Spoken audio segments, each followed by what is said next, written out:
Wouch! Ton vaisseau spatial est presque arrivé. Grâce aux dernières technologies, tu peux maintenant voyager vers n'importe quelle planète de notre système solaire plus rapidement que jamais. Et nous pouvons enfin visiter d'autres planètes en toute sécurité. Tu t'es inscrit à un voyage dans l'espace et tu es maintenant à bord d'un vaisseau avec ton guide, des astronautes et quelques autres passagers. Premier arrêt, la plus petite planète de notre système solaire, Mercure.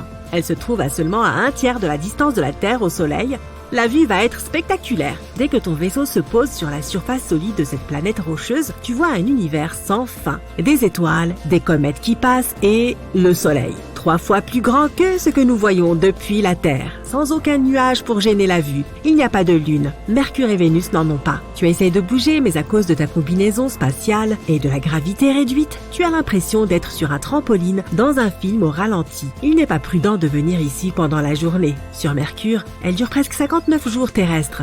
Bien que ta combinaison spatiale te protège, les températures peuvent devenir assez extrêmes. Pendant la journée, elles montent jusqu'à 430 degrés. Il n'y a pas d'atmosphère pour conserver la chaleur, donc la température pendant la nuit peut descendre jusqu'à 180 degrés. C'est pourquoi Mercure n'est pas la planète la plus chaude, même si elle est la plus proche du Soleil. Vénus est la deuxième plus proche, mais elle possède une atmosphère qui retient sa chaleur. Tu es en sécurité dans ta combinaison spatiale adaptée, mais il sera quand même très difficile de subir des changements de température aussi radicaux, alors tu dois te dépêcher. Mercure a une gravité plus faible parce qu'elle pèse moins que la Terre, ce qui signifie que la gravité sur Mercure tire moins sur ton corps. Si une personne pèse 45 kg sur Terre, elle pèserait 17 kg sur Mercure. Et tu te sens vraiment plus léger. Dépêche-toi, nous n'avons pas beaucoup de temps. Tu entends la voix de ton guide dans ta combinaison spatiale. Il est debout à côté de toi et pointe quelque chose du doigt. Regarde à ta gauche, c'est pour ça que nous sommes ici. Le bassin Caloris. Époustouflant. L'atmosphère de Mercure est si fine que rien ne protège la planète des astéroïdes qui percutent sa surface. C'est elle qui a le plus de cratères de notre système solaire. C'est pourquoi elle te rappelle la Lune. Et maintenant tu es là, regardant le bassin Caloris, le plus grand cratère d'impact de tout le système solaire, formé il y a presque 4 milliards d'années par un objet d'au moins 97 km de long. Tu peux voir son intérieur rocheux, rempli de crevasses profondes et de crêtes aiguës, entouré des plus hautes montagnes que l'on puisse trouver sur cette planète, lesquelles s'élèvent à 3000 mètres au-dessus de nombreuses cheminées volcaniques. Elles étaient en activité autrefois. L'autre côté, qui est caché du Soleil, recèle de minuscules dépôts de glace. C'est la seule forme d'eau que l'on trouve ici, mais tu n'auras pas le temps de la voir. Mercure n'est qu'une étape temporaire avant de continuer à avancer. Tu commences à peine à te mettre à l'aise dans le vaisseau lorsque tu vois ton guide s'approcher de toi. On ne peut pas s'arrêter sur Vénus, dit-il. Il arrive que nous puissions nous rapprocher de la surface, voire même atterrir et sortir du vaisseau. Mais aujourd'hui, les vents sont trop forts. Ils sont généralement d'un peu plus de 360 km/h et ils maintiennent les nuages jaunes et blancs de la planète en mouvement constant. C'est l'activité volcanique qui a formé la surface de Vénus. 90% de celle-ci est constituée de lave basaltique solidifiée. Ce n'est donc peut-être pas le meilleur endroit à visiter. De plus, l'atmosphère y est dense. Pendant que tu es dans le vaisseau spatial, tu reçois un appel vidéo de ta pote sur le système spécial de communication spatiale. Elle s'est rendue sur Jupiter. Jupiter est une géante gazeuse. Il n'y a donc aucun endroit où se poser. Aussi, la pression est vraiment forte. Elle comprime les gaz en liquide, donc l'atmosphère de Jupiter pourrait écraser comme une boule de papier n'importe quel vaisseau spatial fait d'acier qui traverserait ces nuages. Les visiteurs font généralement des excursions d'une journée pour la voir, orbitant à bord leurs vaisseaux spatiaux afin de prendre des photos d'en haut. C'est fou, parce que cette planète est comme un tourbillon de vent orageux et elle possède les aurores les plus brillantes de tout le système solaire. Ton ami a même vu la grande tache rouge. C'est un gigantesque anticyclone de forme ovale qui se déplace dans le sens inverse des aiguilles d'une montre. C'était incroyable. La tache rouge est 4 fois plus grande que la Terre. Mais le vrai régal était Europe, la 6e lune de Jupiter. Les scientifiques pensent qu'elle est jeune en raison de sa surface lisse et relativement intacte. Europe est un grand monde océanique, avec tous les ingrédients nécessaires à une vie que nous n'avons pas encore découverte. Il propose même des visites guidées où tu essayes de découvrir si quelque chose nous attend sous une épaisse couche de glace. Les visiteurs doivent porter des combinaisons spatiales spéciales de protection car Europe reçoit d'énormes quantités de radiation de Jupiter. Et il y a Io, une autre lune de Jupiter qui est colorée et tout simplement la plus belle chose qui soit. C'est un endroit où l'activité volcanique est plus importante que sur Terre et où l'on trouve les volcans les plus actifs de notre système solaire. Plus de 400 volcans, 150 d'entre eux peuvent entrer en éruption à tout moment. La gravité de Jupiter pousse l'activité volcanique. Elle comprime Io l'eau comme une balle en caoutchouc et cela donne des volcans. Tu aurais aimé être là, avec elle, mais pour l'instant tu te diriges vers ta prochaine escale. Les jours passent et à un moment donné, tu vois la Terre de loin. Tu te sens un peu nostalgique en pensant à tes amis et à ta famille, mais au bout d'un moment, tu te réjouis en voyant ta prochaine destination. Enfin, c'est la planète rouge. Tu entends le bruit lointain et étouffé du vaisseau spatial qui se pose sur la surface couleur rouille. Tout ce qui t'entoure n'est qu'un immense désert aride. Le vent est fort et soulève la poussière. C'est ainsi que se forment ces énormes dunes de sable extraterrestres. Et la tempête va arriver dans les prochains jours à ce qu'on te dit. Il y a des milliards d'années, Mars avait de l'eau liquide à sa surface. Des lacs, des rivières, peut-être même abritait-elle la vie. Son axe de rotation est un peu incliné, ce qui fait que Mars a des saisons similaires à celles de notre planète. Quand un hémisphère est incliné plus près du Soleil, ça correspond au printemps et à l'été. L'autre hémisphère qui est incliné vers l'extérieur est pour sa part en automne et en hiver. L'atmosphère de Mars est beaucoup plus fine que la nôtre, donc la planète ne peut pas retenir autant de chaleur près de sa surface. La pression de l'air sur Mars est environ 50 fois plus faible que celle au sommet du mont Everest. Imagine un monde où les lois de la physique, les conditions et l'environnement sont si différents de ce à quoi nous sommes habitués. Comment évoluerions-nous pour nous adapter à ces nouvelles contrées étranges? Voyons voir. Mercure est la planète la plus proche du Soleil et possède une atmosphère très fine. Les températures y sont extrêmes, le jour atteignant plus de 426 degrés Celsius et la nuit descendant jusqu'à moins 179 degrés Celsius. Alors, que pouvons-nous faire pour survivre à ces températures insensées et aux radiations solaires constantes? Nous pouvons peut-être nous transformer en métal comme par magie. Le titane et le platine, par exemple, supportent parfaitement ces températures élevées. Mais plus sérieusement, il existe une solution. Nous pourrions nous installer sous terre, là où les températures ne sont pas aussi extrêmes. Si nous vivions sous terre, nous pourrions développer de grands yeux afin de mieux capter la lumière. Nous pourrions aussi avoir une peau plus épaisse pour nous protéger des radiations intenses. En fait, nous avons deux options. Devenir Iron Man ou bien devenir des taupes. Passons à Vénus. Cette planète est extrêmement hostile. Tout d'abord, Vénus est connue pour son atmosphère épaisse, du type plus toxique que ton ex. Toute la planète est recouverte de dioxyde de carbone et sa surface est complètement desséchée, ce qui la rend incroyablement étouffante. La température moyenne y est d'environ 452 degrés Celsius, ce qui en fait l'une des planètes les plus chaudes de notre système solaire. N'oublie pas non plus la pression incroyable qui y règne. Se tenir sur Vénus, c'est comme plonger à 920 mètres sous l'eau. Seuls des microbes terrestres les plus résistants pourraient survivre dans de telles conditions. Donc, si tu désires vivre sur Vénus, tu devras peut-être te transformer en microbe. Hélas, comme nous ne sommes pas des micro-organismes, il nous faudrait porter un équipement spécial pour y survivre. Peut-être devrions-nous nous développer un exosquelette résistant à la chaleur afin de nous protéger, ainsi que de nouveaux poumons capables de filtrer les particules toxiques de cette atmosphère. Parlons plutôt de notre cousine écarlate favorite, Mars. Le premier changement notable, après quelques centaines d'années, serait un nouveau squelette. La gravité sur Mars est beaucoup plus faible que sur Terre, donc tes muscles et tes os auront tendance à s'atrophier. Pour compenser cette différence, tu devras manger davantage et probablement te mettre à la gym. Tu devras aussi t'adapter à la faible pression atmosphérique et aux températures plus froides. Il te faut bien un moyen de retenir la chaleur, n'est-ce pas? Cela signifie que tu devras avoir une couche de graisse plus épaisse. Désolé, mais sur Mars, nous risquons de prendre du poids. Une raison de plus pour faire du sport. Un autre changement important se produirait au niveau de la peau. Ta peau est comme une grande barrière qui te protège des désagréments tels que les bactéries, les rayons UV ou le fait de ressembler à un monstre écorché. Que se passerait-il alors? Eh bien, tu deviendrais très probablement orange, à cause des caroténoïdes. Les caroténoïdes sont un type de nutriments que l'on trouve dans des aliments tels que les carottes, les pommes de terre, les tomates, etc. Ils protègent très bien contre les rayons ultraviolets de la planète Mars. Ils n'ont qu'un seul inconvénient. Si tu manges trop de citrouilles cultivées sur place, tu vireras progressivement à l'orange. Mais ce n'est peut-être pas si grave. Peut-être que la vie sur Jupiter serait plus facile? Oh oui, sûrement. Sauf qu'il n'y a pas de terre ferme. Cette planète est composée d'hydrogène et d'hélium, et c'est pour ça qu'on l'appelle une géante gazeuse. Tu y tomberais tout simplement, au travers des immenses nuages. Et même si tu parvenais à atterrir et à marcher sur quelque chose, ce serait comme si tu te déplaçais dans un brouillard à couper au couteau. Alors comment évoluerions-nous là-bas? Primo, notre taille pourrait changer pour résister aux immenses pressions. Secondo, les fluctuations de température sur Jupiter sont énormes. La surface est terriblement froide et la température augmente considérablement sous les couches extérieures de l'atmosphère. Tertio, si tu vivais sur Jupiter, il n'y aurait pas de langage oral.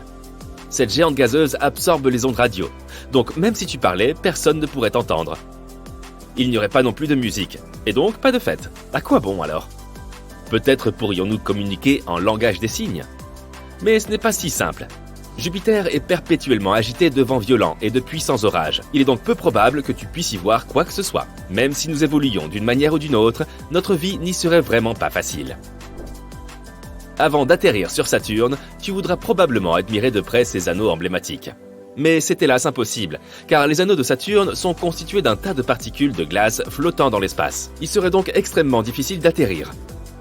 Allons donc directement sur Saturne. À première vue, cette planète ne semble pas si mal. Certaines couches de cette géante gazeuse présentent des températures plutôt agréables. Si nous plongeons plus profondément dans la planète, il fait même relativement chaud, jusqu'à -3 degrés dans sa deuxième couche. Il s'agit d'une température moyenne dans les pays comme la Suède et le Canada. Malheureusement, il ne s'agit que d'une seule de ces nombreuses couches. Le reste de la planète est incroyablement froid. Pour survivre sur Saturne, nous devrions donc faire beaucoup d'efforts. En plus du froid, nous devrions nous accommoder de l'environnement hostile de la planète, notamment ses tempêtes extrêmes, ses vents violents et ses radiations. Pour nous protéger de ces conditions, il nous faudrait encore développer une peau résistante, des techniques d'isolation, etc., etc. La planète suivante est Uranus. L'environnement d'Uranus est très différent de celui de la Terre, avec des températures beaucoup plus froides, l'absence de surface solide et une atmosphère très différente. C'est comme une autre Jupiter, mais qui donnerait dans les tons bleus. Mais on pourrait plus mal tomber.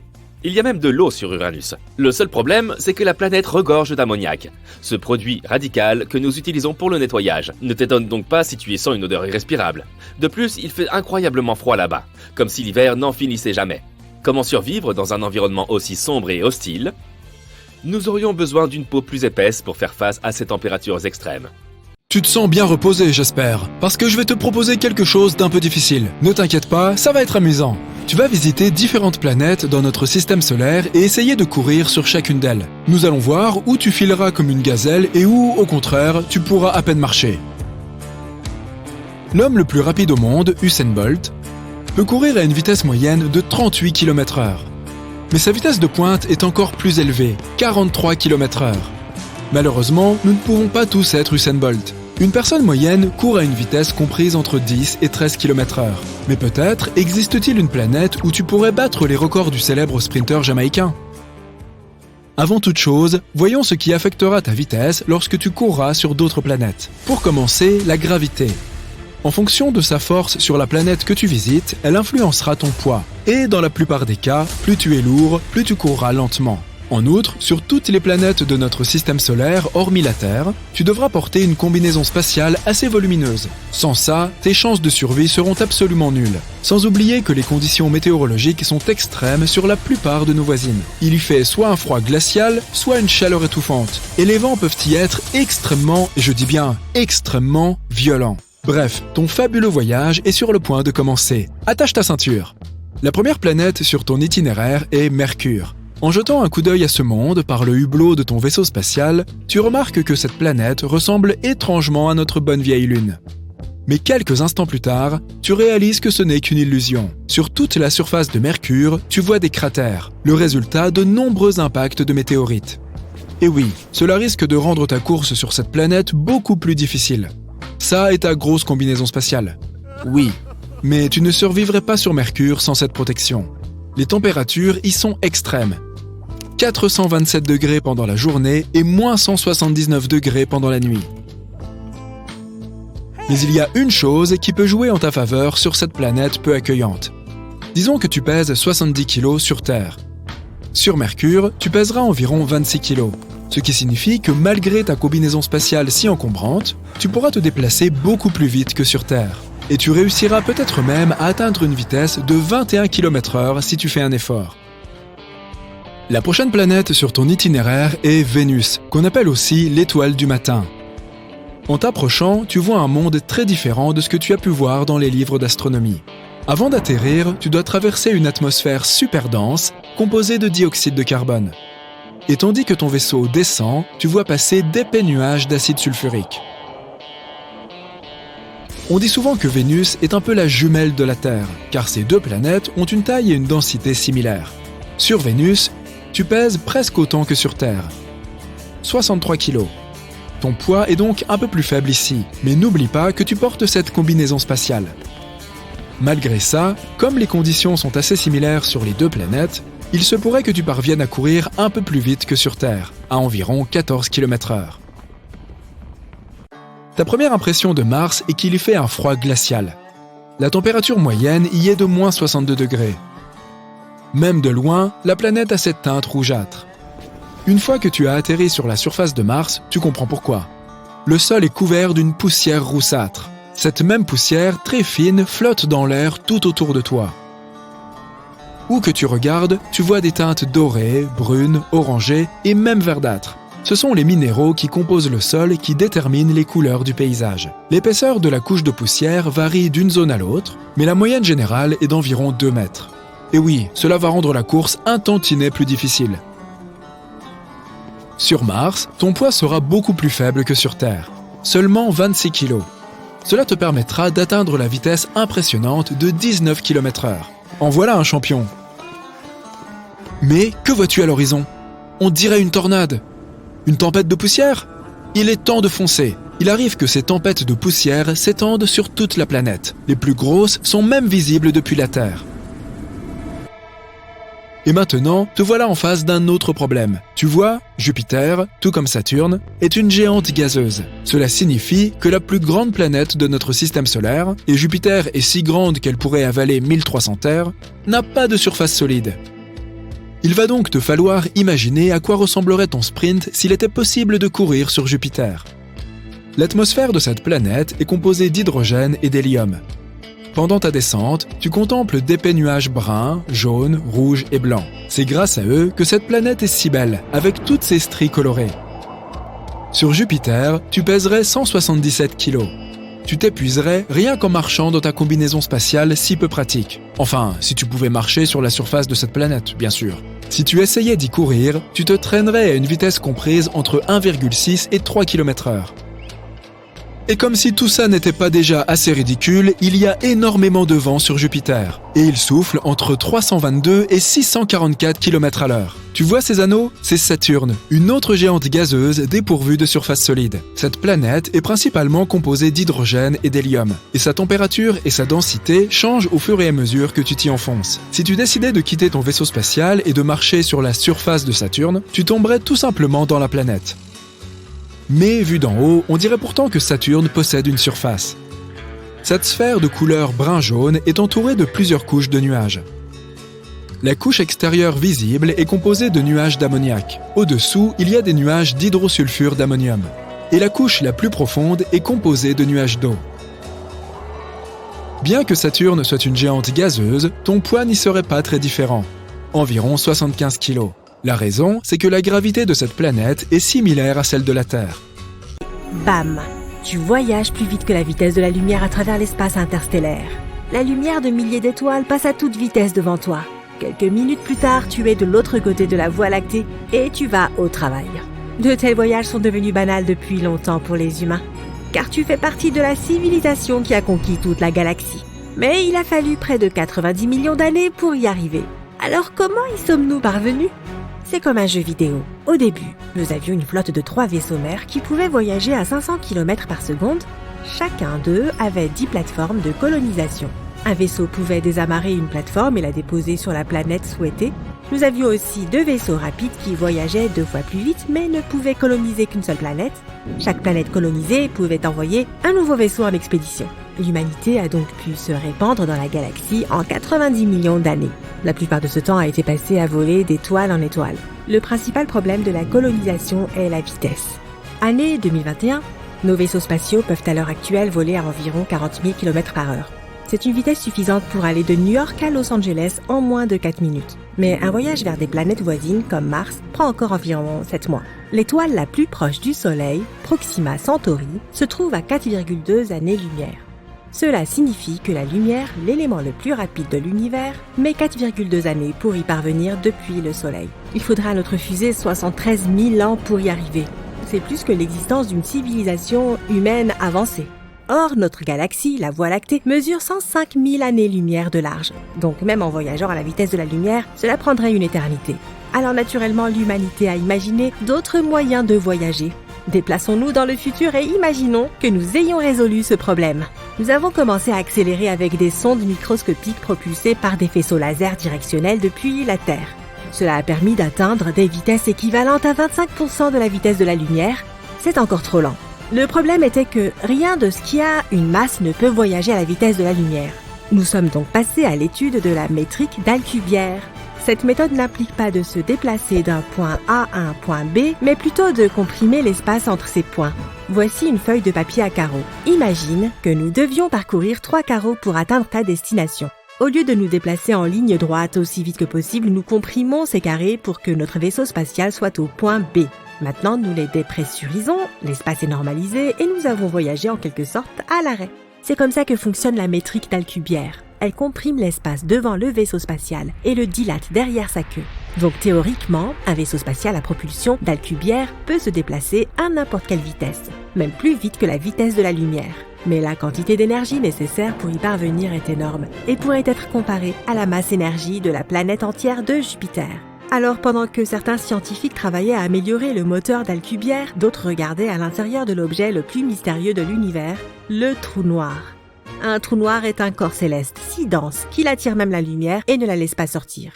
Imagine un trampoline circulaire. C'est notre espace-temps. Plaçons un ballon de basket en son centre. Le trampoline s'affaisse un peu. Maintenant, tous les objets que nous mettons sur le trampoline vont rouler vers le ballon de basket. C'est comme ça que fonctionne la gravité. Mais si tu fais rouler une balle de golf au-delà du ballon de basket, elle a une chance de sortir de cet entonnoir. Maintenant, mets une boule de bowling très lourde au centre du trampoline. Le trampoline s'affaisse encore plus. Désormais, la balle de golf va inévitablement tomber dans l'entonnoir avec la balle de bowling sans aucune chance de s'échapper. C'est comme ça que fonctionne un trou noir. Et certains scientifiques pensent qu'il pourrait y avoir un trou de verre au cœur d'un trou noir. C'est un raccourci entre le point A et le point B de l'univers. Retournons à notre feuille de papier. Au lieu d'aller tout droit, nous plions la feuille de façon à ce que le point A soit juste au-dessus du point B. Maintenant, nous faisons un trou dans le papier et nous nous déplaçons vers le point B. Nous le déplions à nouveau et voilà. Nous sommes arrivés à destination. Il existe donc une théorie selon laquelle, si un vaisseau spatial entre dans le champ gravitationnel d'un trou noir et résiste à l'incroyable tension qui y règne, il peut sortir vers n'importe quel autre point de l'univers auquel ce trou de verre mène. Il pourrait même s'agir d'une autre galaxie ou d'un univers parallèle. Nos recherches ont été fructueuses et désormais, en regardant une carte de la Voie lactée, nous pouvons nous rendre absolument partout. Il ne reste plus qu'à choisir le bon endroit à coloniser. Il y a environ 1 milliard d'étoiles. Autour de chacune d'entre elles se trouvent des planètes susceptibles de convenir à la vie. Nous devons donc réduire la liste. Tout d'abord, nous recherchons des étoiles relativement jeunes, presque comme notre Soleil. Près d'elle, une colonie humaine peut potentiellement vivre pendant longtemps. Ensuite, lorsqu'une étoile vieillit, elle commence à se dilater et à devenir rouge. Dans les derniers stades de sa vie, elle peut absorber toutes les planètes qui l'entourent, puis exploser avec une telle force que la lumière de l'explosion peut être vue à des dizaines d'années-lumière. Deuxièmement, la candidate pour une colonie humaine doit se trouver dans la zone habitable de l'étoile. Il s'agit d'une zone étroite, pas trop éloignée ni trop proche de l'étoile, pour qu'il n'y fasse ni trop froid ni trop chaud. En d'autres termes, l'eau sur la planète doit exister sous forme liquide. De plus, la planète candidate doit avoir une surface solide pour que nous puissions y vivre. Un autre facteur important est la taille de la planète. Si elle est trop grande, sa force gravitationnelle fera pression sur nous. Il sera plus difficile pour nous de sauter, de marcher et de soulever des poids sur cette planète, car nous sommes habitués à la gravité de la Terre. Mais si la planète est trop petite, nous nous y sentirons comme des super-héros. Nous serons capables de sauter très haut et de soulever de gros poids.